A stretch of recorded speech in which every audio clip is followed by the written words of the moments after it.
Dans le cadre de sa visite officielle en Indonésie, le Premier ministre chinois Li Keqiang et le président indonésien Joko Widodo ont signé une série d'accords sur le commerce.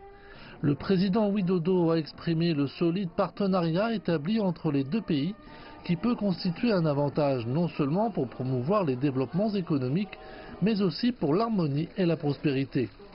Au cours de leur réunion bilatérale, les deux dirigeants ont évoqué les moyens de renforcer le commerce. Joko Widodo a indiqué que la Chine était un important marché d'exportation pour le pays, notamment en ce qui concerne les produits tels que l'huile de palme, les grains de café et le cacao, entre autres. En tant que pays comptant plus d'1 milliard d'habitants, la Chine peut être un énorme marché pour les produits de base indonésiens et d'autres produits locaux.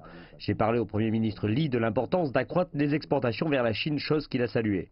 D'ici cette année, nous augmenterons nos exportations d'huile de palme vers la Chine à au moins 500 000 tonnes.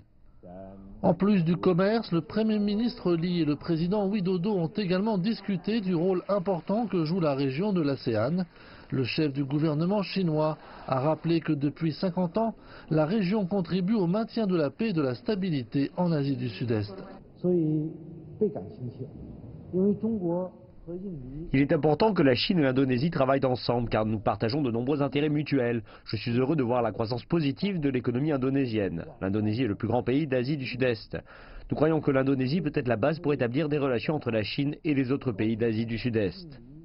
L'investissement est également demeuré une priorité absolue dans leurs discussions. En 2017, la Chine a investi un total de 3,3 milliards de dollars pour de multiples projets en Indonésie. L'Indonésie et la Chine sont déjà parvenus à avoir des relations solides, en particulier des relations économiques, mais aussi dans de nombreux autres aspects. Les relations ne sont pas seulement limitées au commerce, mais aussi à l'investissement, en particulier dans le cadre de l'initiative Ceinture et Route. La Chine soutient maintenant les projets d'infrastructures, y compris en Indonésie. Et comme nous le savons déjà, l'amélioration des infrastructures est la priorité du gouvernement actuel.